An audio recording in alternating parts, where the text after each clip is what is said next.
to our sustainability sessions here at World Sailing. I'm Rebecca, I work in sustainability at World Sailing. Today, we are super lucky to be joined by Unplastify, Tati and Jasmine, and they're going to speak about how they fight plastic pollution in Argentina and how they've gone about their journey to eliminate plastic from their operations. So in terms of how this links to World Sailing, we have the targets in our Agenda 2030 to abolish use of single-use plastics at all events and encourage that to be done at national events as well. So hopefully through the ideas we gain from Unplastify, maybe we can inspire some change at a national level and adopt that into our events as well. Okay, so without further ado, I'll hand over to Tati and Jasmine. Hopefully you guys can share your screen and everything. Are you speaking from Argentina? And where in Argentina are you? We are in Buenos Aires. Hello, nice to meet you. I'm Tati. I'm Jasmine. Nice to meet you. I'm trying to share my screen. So here it goes, I think. Okay, yeah, good. We're set to go. Yes, so nice to meet you all. I'm Tati, one of the co-founders of Unplastify, and we're going to be sharing a little bit about our journey. First of all, how this adventure of Unplastify began. What did we learn throughout the journey? What do we do actually? And what is the Unplastify challenge for sailing clubs, which is specifically what we do with the sailing world. So let's start it. So how did the adventure begin? It actually started here when I was working as a director of a recycling center in Brooklyn, and I was literally surrounded by these mountains of plastic, seeing them through every single day. And I started wondering what was happening with all this flow of materials going through this recycling center, and especially what was happening with all the plastics that are not lucky enough to end up in a recycling center. So this was 2017. So I started wondering, and I started inquiring and Googling what's happening, and the oceans came up. At that point, I have started sailing a little bit during the weekends with my husband, and we came up with the crazy idea of sailing back to Argentina from New York on a sailboat and seeing what is these plastics in the ocean with our own eyes. So this is how the journey started. It took us 6 months. From New York, we went to Bermuda, to the Azores, and to Gibraltar. We spent a month and a half waiting for the hurricane season to end, to set sail to the South Atlantic. So we went to Canary Island, Cape Verde, then Fernando de Noronha in Brazil, Salvador de Bahia, and Buenos Aires. So it took us these 2 Atlantic crossings. We were between 2 and 4 crew members. Yeah, and today it seems really far away, but at the moment it was a bit crazy because I wasn't an expert sailor. Really far from that. At that point, I haven't spent a full night sailing, so I was really inexperienced, and it was really challenging for me. This is my boat home. You can see it's called Funky. The Sunhamn is the former owner's name. So we named it after a rock song of an Argentine artist. That is Charlie Garcia. So the boat is called Funky. It's a Halberassi. It's a 36 feet sailboat, very rough and robust. So it kept us safe throughout this journey. Of course, well, if you're here, most of you are sailors, you know that sailing is not about drinking martinis on deck. It's the opposite. So many times, of course, we face different challenging situations. Especially, we had a tropical storm in the coast of Africa that was really, really scary for 40 hours with winds above 40 knots. That was really, really scary. And also at some point in the North Atlantic, we were, I think, 3-4 days before getting to the Azores, and suddenly we felt as if we touched ground. So of course, as you know, there's always one on shift. Our friend Pablo was on shift. We were trying to sleep on this washing machine that moves all the time nonstop. But when we felt this touching ground, we woke up because we realized there's something wrong, right? So we went to deck and we asked Pablo what happened, and he told us that we just hit a whale. So apparently whales sleep on the surface, and we clearly hit the tail of a whale or something, because the boat, we inspected everything, nothing was broken, the whale swam away, so the whale was okay too. But yeah, that was really scary because the whale is bigger than the boat. It can really harm the boat, make a big hole. So that was really challenging. And on top of that, I get seasick in cabs. So imagine my seasickness, especially during the first few nights. It was really, really challenging for me. But I was really determined to see with my own eyes what was the reality of plastics in the middle of nowhere. So thankfully, I got lended a device that allowed me to take samples. So when the weather was nice, like in this picture, I was able to take out this device, which is called the Manta Troll. And it's a device that we put down the water, and it filters the water through a hole the size of my hand. And everything that goes through that hole gets collected at the end of this kind of 3-meter sock, more or less, for you to picture it. So everything that I have in my hand is what we collected in one sample.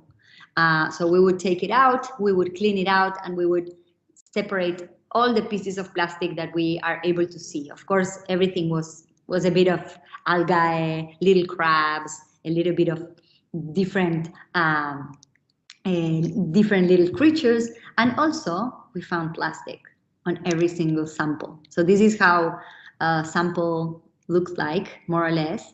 But here, even you can see how among all these kind of gross material, you are able to see little bits of blue, white, even fibers. And even that black thing that you see, that was also plastic. So what we realized when we counted everything is that in every sample we took, we found plastics. And we would segment it according to the size, to the type, whether if it was a filament, fragment, film, foam, and we would classify it and report it back to the nonprofit that lended us the device for them to report aggregated. So it was amazing to see how this material does not disappear. So it's ending up in the most remote places on Earth. Even when we thought the water was clean, pristine, and we were not going to find any plastic, we would. And even other days, we would see pieces of plastic, like old nets or even balloons, like random pieces of plastic floating in the middle of nowhere, days and nights from land. So that was really the aha moment for us, and just being able to see that, it was like, okay, now we need to learn more about the problem. So what is it that we learned throughout this trip? Because along the way, we also interviewed different experts. So we were able to interview scientists, policymakers, companies, all these people working to fix this problem. So we learned from the different aspects. The first thing that we realized and that we learned is that the human relationship with plastic is out of control, because we believe that it's this relationship that we got out of control. It's not bad itself, but it's completely overwhelming, no? So there are 11 million tons of plastic ending up in the ocean every year. This means more or less 1 truck entering the ocean per minute. And this is not plastic that we are throwing into the ocean. It's plastic that is escaping waste management systems everywhere in the world and ending up in nature. And for you to give a sense of this, 11 million tons of plastic is like 1,000 Eiffel Towers a year. So it's insane. And this is just one study that estimated, because it's not that we have real data on the amount of plastic that is getting into the ocean. But after this study that is from 2022, there are estimations that it's even higher, the number. So what we realize is that the problem is not the material itself, it's its use and abuse. So globally, each person consumes 45 kilos of plastic, which I think it's 100 pounds of plastic per year. So this is like the weight of a fridge every year, every single one of us consuming, you know, this plastic, and 42% of that is packaging, which means that we are throwing it away almost immediately, sometimes after a week or a few months. But we are using this indestructible material as a disposable item. And this is the problem for us, that we are completely surrounded by plastic. We see it in every product that we use, like our clothes, our food is packaged in plastic, everything, all of the accessories, the backpack, the cars, everything has plastic. But the problem is not the material. It's the fact that we are using this indestructible material as a disposable item. At least we need to start there. So the last part is that recycling is not the magic solution.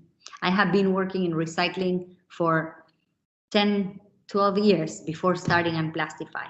And I thought that that was the solution, but I realized that it's very, very complex. And unfortunately, recycling rates are really low.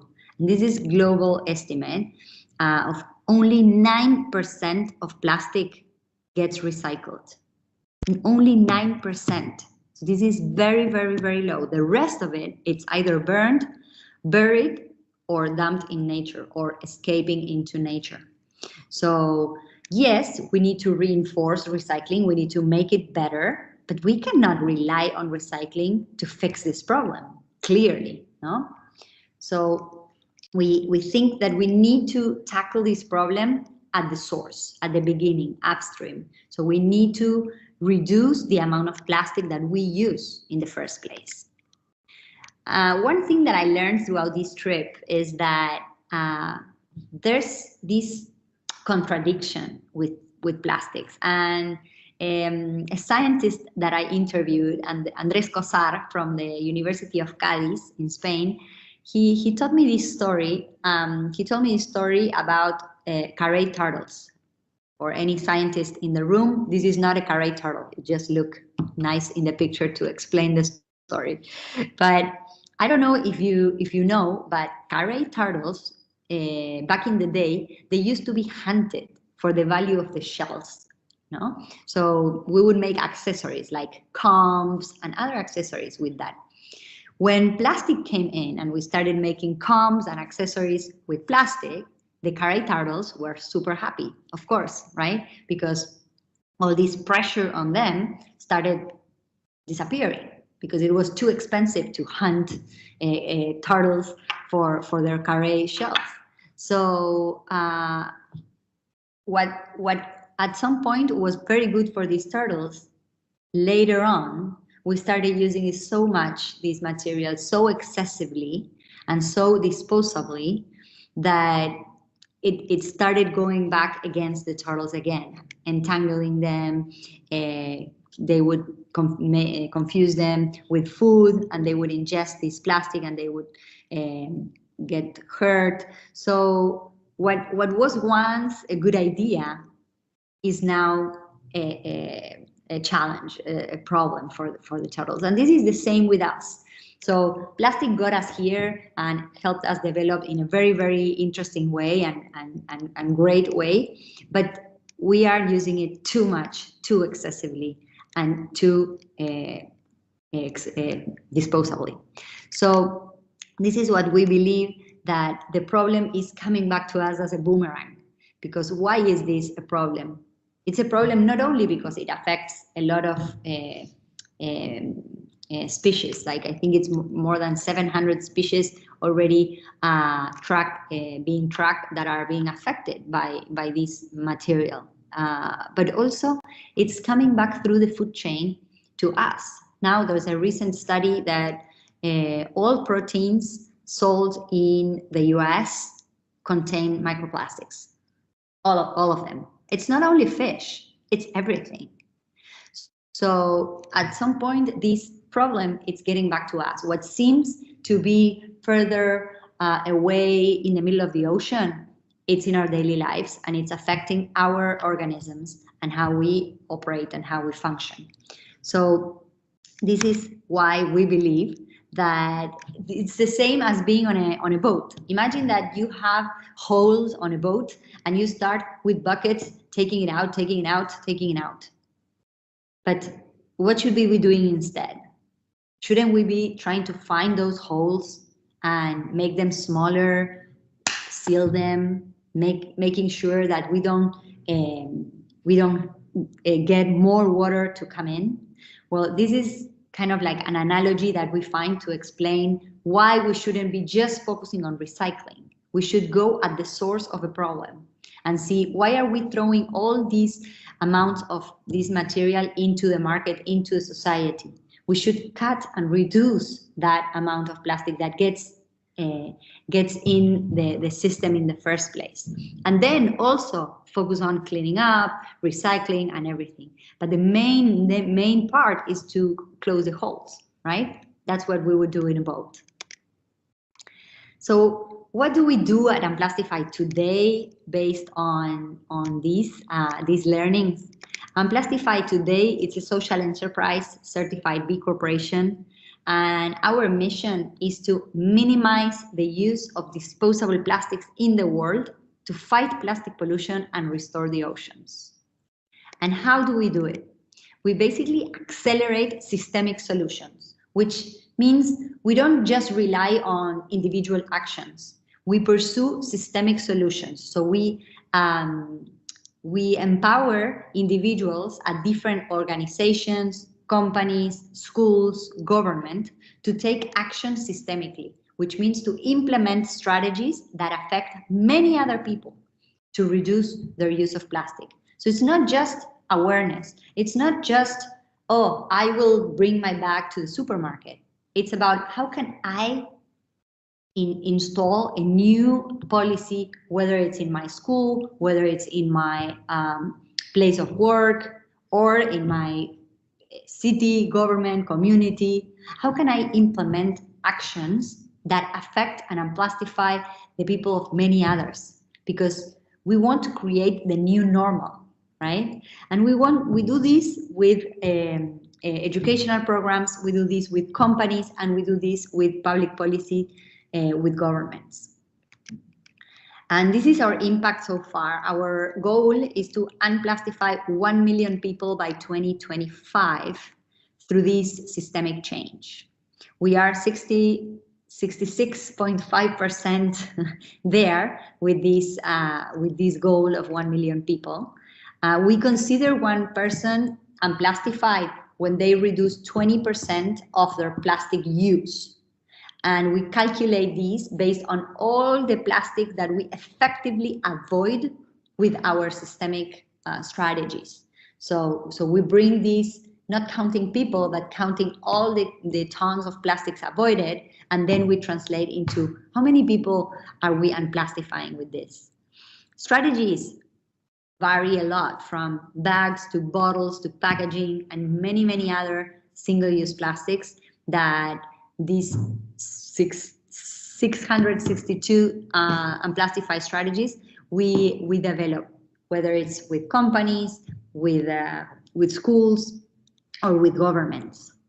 And the beneficiary organizations are more than 300, and again varies between education. Education includes schools and sailing clubs, governments, and companies.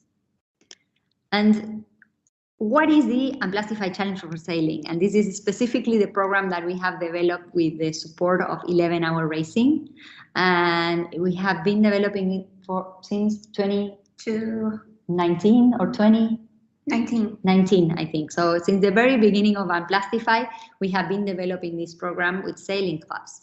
Not only because, well, I am myself a sailor, Jasmine is a sailor too, and we love sailing, we love the ocean, but also because we believe that it's a community that naturally connects with water. So we should all be called to protect it, right? Because most of us, we all saw plastic while sailing, and it's our playground. We want to protect it. We want to keep it clean and safe. So that's why we are focusing so much on the sailing clubs.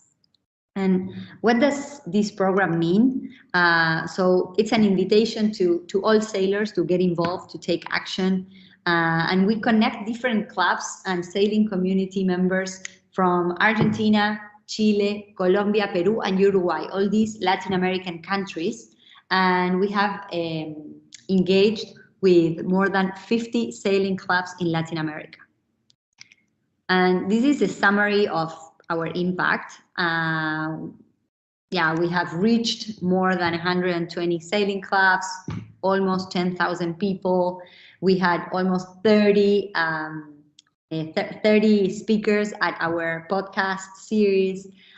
We reached 9 countries in Latin America. We developed 36 Unplastify strategies for clubs and championships. And we avoided 1.5 million pounds of plastic through these strategies. So this is plastic that were effectively avoided. It's not promises, it's not to the future what we can avoid. It's plastics that we effectively avoided with these strategies. And it has many different components. The On Board with Unplastify, Unplastify Training, Unplastify Clinic, Championships, and the Optimist Contest. And I will go through them quickly for you to have a sense of what is it about. The On Board with Unplastify, it's a series of talks with role models from the sailing community. We realized that we needed to bring the conversation to raise this awareness. And doing that with conversations that we will have with top sailors from the region, Olympic sailors, really very good reference from the sailing community. So we have done Zoom live sessions. We have created podcasts, YouTube videos, blog posts for this message to be to engage with the entire sailing community. We would talk a little bit about whatever the topic was about. For example, there was one about Olympic sailing, another one about foiling, another one about the SSL, another one about ocean sailing, and we had one Uruguayan guy that was part. He won actually, right? Yes. The mini transat. The mini transat this past edition, Fede. So we had like these people talking about what they do, but also reflecting about the issue of plastics and how it affects life in in the ocean or with sailboats, and how they can contribute as well. So all these sessions are live. I'm sorry that they're in Spanish, but they're very exciting, and maybe you can read the blog posts and translate them, because they're very, very interesting conversations with many different sailors getting together for these sessions. The Unplastify training, it's the program that we run for sailing clubs. So sailing clubs can join, and they would sign up to our own app, which is an app that we developed to run our challenges. So there we would give them assignments. They would be able to share their progress, what they're doing. They can like others, they can comment, they can engage with other participants, and they would get points for their actions. So we would have sessions, we would have a monitoring of their progress, but they would get together in this platform to engage and to exchange with other sailing clubs in the region. So this is a 2-month program, and it basically brings them the necessary tools to unplastify their sailing clubs. And the assignment, the main objective is that each sailing club chooses one single-use plastic to avoid throughout the program, and they would develop one strategy. Why we say that it has to be one? Because if we want to do everything at once, we would probably find more challenges. But if we just focus on one, whether if it's, let's eliminate plastic bottles, let's eliminate bags, let's eliminate, like if we just focus on one specific plastic that we can avoid, it's more doable and they see the impact right away. And then they can replicate it for other plastics.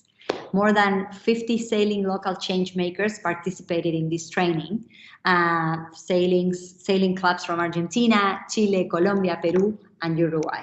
And it has been really exciting to see the engagement and the results. They would have bi-weekly tasks, working hours where they can join and consult us, and they would earn points, and there would be a ranking. So as we all like to compete, like if we are sailors, we probably like the competition aspect. So they would also be competing, and the finalists would win the support to implement their strategies, monetary support. So if they would, there was one really sailing club that it was really small, and they wanted to start offering smoothies and like natural drinks instead of soda.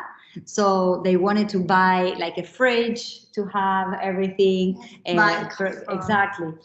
So everything they needed to implement their ideas, we would support them with that for them to have no excuses and to implement it, which was exciting to see also the implementation. Then we would have the Unplastify Clinic, which this is more of a direct support to selected sailing clubs to implement their strategies. This is more like a consulting service that out of the training, we would select certain sailing clubs, whether it was for the potential of their projects or their commitment. We would select these specific clubs and we would offer them this consultancy for them to go deeper into their strategies and implementation. We would also give them financial support to implement their strategies, and we would present to the boards of their clubs for the approvals. Everything would be more formal and yeah, in foreseeing this impact and long-term solutions. Exactly. We would also we develop like a guideline for plastic for sailing clubs for them to implement. So they would have how to engage with the community of a club in different examples. They can do cleanups, talks, workshops, and we would give them guidelines specifically for that, how they can implement measurements of like what are the key focus areas to act on, and how can they communicate all these to their sailing communities within their clubs. So all these we develop on a booklet that we distributed. And then we realized that a place where a lot of these sailors get together, celebrate sailing, and enjoy are championships. So we needed to be in person in many championships. Not only being there, talking about the issue, engaging with the youth on different activities, but also working prior to the championships with the management in order to make these championships free of single-use plastics. This is really hard for Latin American countries. Let me explain. it was basically this consulting service, again, like working hand on hand with the organizers, with their suppliers, many times supplying the alternative products, whether if it was for the cafeteria or dispensers with water, filters, reusable bottles, communication pieces for everybody to know to bring their own kit, to know where to dispose what, to know the impact of these actions. And also we would engage them with many different activities, especially the youngest, because we know that that is important too, to spread out the word, for them to take these ideas to their own clubs in many different things. We have covered, I think at this point, it's 7 or 8 championships. We have another one, a large one coming up in February. And this December, we have the Optimist World Championship in Argentina. Yes. So we will probably cover that one too. We're very excited because in some of these championships, we have sailors from different countries. We had the Moth World Championship, but it wasn't as large as the Opti World Championship will be. So we're really excited that we'll be part of that one. And this is some of the impact that we had. It's almost 8,000 people activated, reached with our activities, contests, games. They would earn points, they would earn gifts, reusable bags, reusable bottles, cups, and many different things. 1.7 thousand pounds of plastic avoided, and sailors from 7 different countries. We also developed, and this is the almost last part, we wanted to engage even further with the Optimist community because we realized that they were the youngest and the more aware of the issue, and also we wanted them to be the change makers within their own communities, within their sailing clubs. So that is why we developed this contest for Plastify ideas for these younger sailors, and we invited them to present kind of like a TikTok video, like a very short video with their ideas on how to unplastify their own club.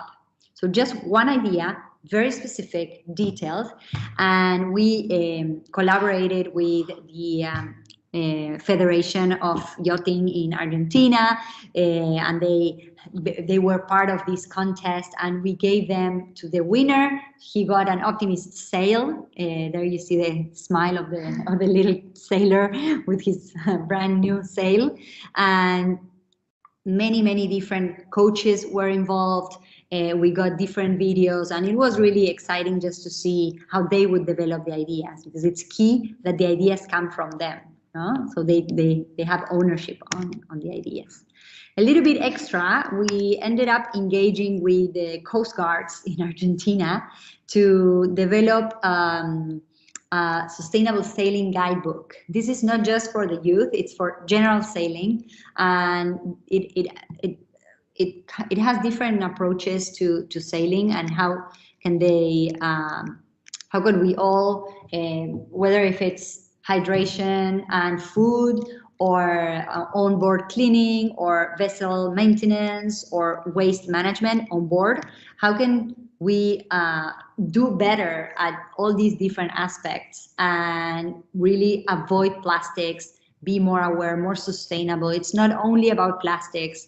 That's why we collaborated with the Coast Guards to have more information from their scientists and also from their regulations. So we put all these together in a very simple and friendly booklet for all the sailors, and we are distributing these to all the different sailing clubs that have been working with us.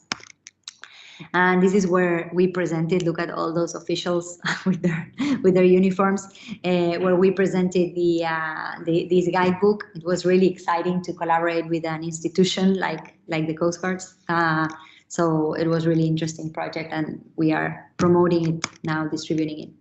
Some of the key lessons that we had throughout this journey, and we are 2 minutes from hearing your questions and comments. But this last part, I wanted to share that we realized that the in-person activities engage much more. So when we started participating championships, that had a huge impact in our reach. Before that, well, it was COVID. So at some point we were running this program throughout COVID, believe it or not. It was all online. We would engage and work with sailing clubs and thinking about internal policies and seeing how can, once we are back to the clubs, how can we do? But really, when we got back to in-person, seeing us in real life, that really had an impact. Then another second key lesson that we had is that the value of time. That means that with several relationships that we had, it wasn't from one day to the other.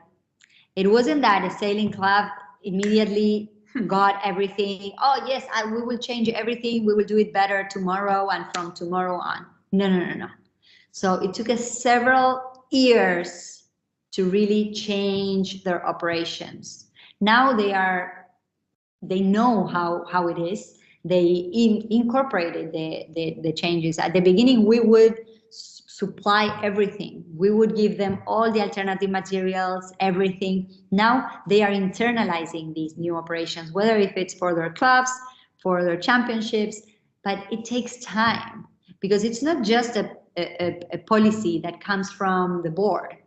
Sometimes it just takes time and knowledge to implement these ideas, which may seem really simple, but sometimes it just isn't, right? From engaging with the cafeteria people that work at the cafeteria and explaining them why this year we are not giving reusable, like disposable cups, and we are using this deposit scheme for, you know, the cups that we use for them, the kids to bring them back, for them to be reused and clean. So all these different strategies have their time to get incorporated.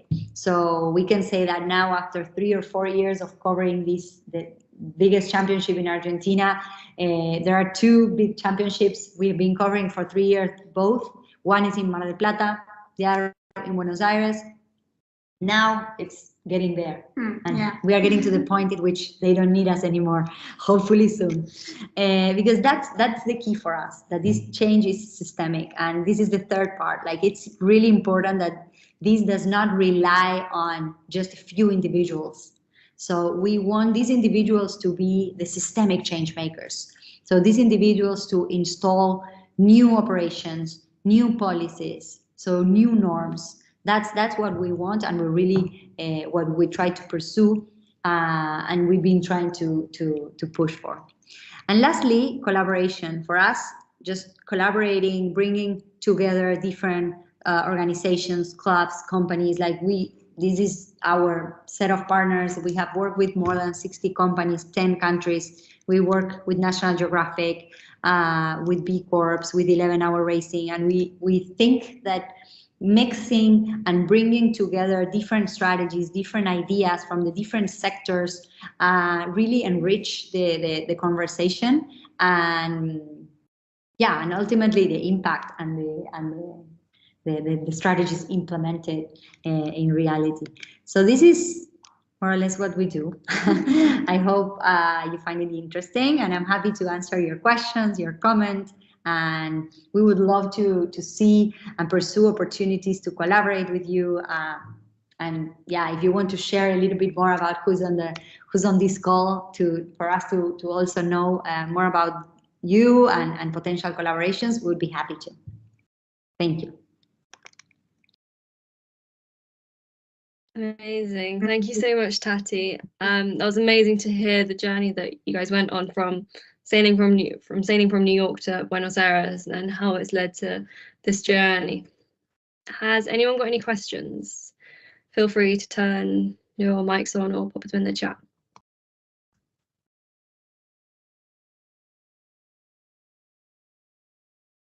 Yeah, I see you have your hand up, John. Feel free to turn your mic on. Or type it in the chat.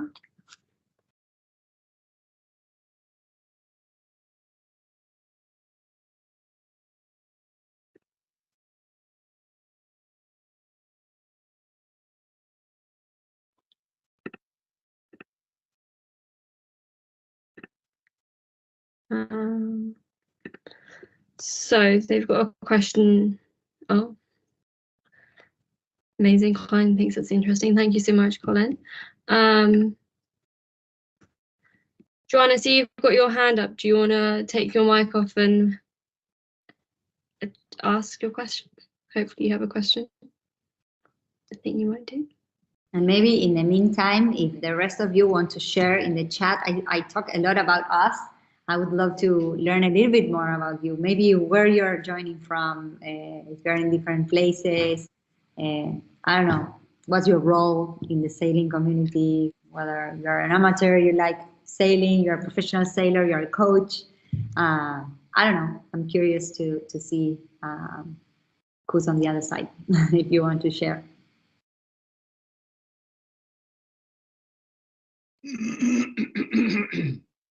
Hello? Hello, sorry. No, I'll just say that I really appreciate all the stuff you're doing, and it's a great presentation. And what we're doing in Denmark, in the Royal Danish Yacht Club, whenever we have regatta, just one small thing is that we are supplying drinking bottles, reusable. And they all look nice with a nice logo and sponsors on and so forth to all the participants. And also, I think that we have found a way. In some classes, you need to have bow numbers on the boat, and that has been last year. We basically put the bow numbers was placed on the boat by professionals, i.e., they knew how to put them, and they were checked every day when they came in, and if they were a little bit loose, we changed them. Now I think that we may have found another way to, together with North Sails, to produce some bow numbers that cannot fall off, and then we'll take them off when they come in. And so I mean, there's still a lot of things to do in the plastic area, but I think that as long as we can use, because the question is, should we use other material for example, for drinking bottles? And the point is that we had one regatta or two, we may have some alu, but the point is that they are not very good because you cannot have them in the boat. The plastic is soft, but of course you have to design them in a way that they are attractive to keep. And I don't know whether you treat designer plastic reusable bottles as a kind of part of the plastic-free world. That is so true. Thank you for sharing, Soren. Yeah, one thing that we realize is that in every championship, there's a set of sponsors.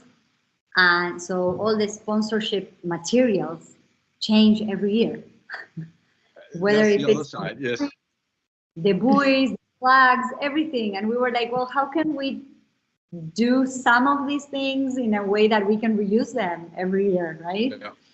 Yes. Small things like that, but at the end of the day, it's a huge impact.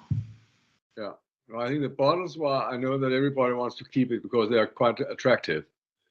So, so they, in as far as the buoys and so forth, I think that we have another thing that we've done is that we have self-positioning buoys now that are big, round.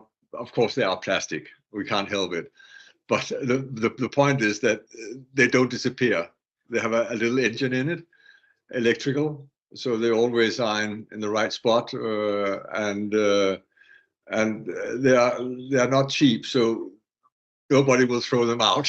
I can tell you. That's good. That's good. Yeah, I mean, we said that material, the plastic is not the problem. The material, it's when we use it disposably, right? So if it's well done, very resistant, expensive, and we want to keep it, you know, and it doesn't Yes. get lost. That's great. That's great.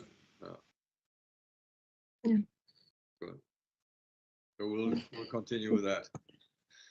Until we find another material. So there was one question in the chat. I don't know if you can see it, Tati. But John asks if anyone's doing something similar in the US.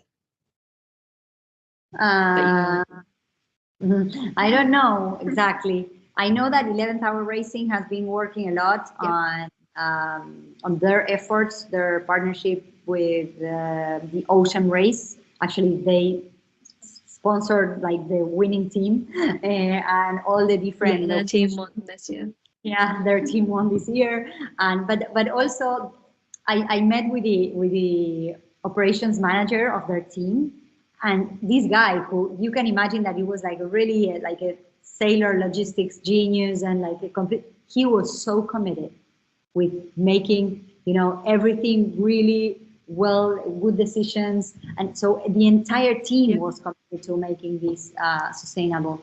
And also at every stop of the race, I know that they made a huge effort also at every location to gather the proper suppliers to make these stops, which became like festivals at every stop. She was part of a couple of them, Jasmine, and they made huge efforts to minimize their negative impact. So I know that they've been working on that. I don't specifically know of an organization like us that works with different clubs throughout the US. Probably there is. I would check in the grantees of 11th Hour Racing, because probably if there is, it's working collaboratively with them. They're supporting these type of initiatives. Yeah, 11th Hour Racing are massive champions in sustainability in the sport, and they obviously sponsor our award as well. So yeah, they're making massive waves in sustainability as well and sailing. Cool. Thank you so much, Diane, for joining. Glad you found it useful. And yes, I will share contact details with the team so you can reach out as and when you have your questions. Yeah, Jasmine is sharing her email now, so Perfect. whenever There you go. you contact us, you can check our website. We have it's in English, so we have Spanish and English. You can find it in English, and you will see more about our programs and whatever you can think of. We would love to collaborate with you guys in different places.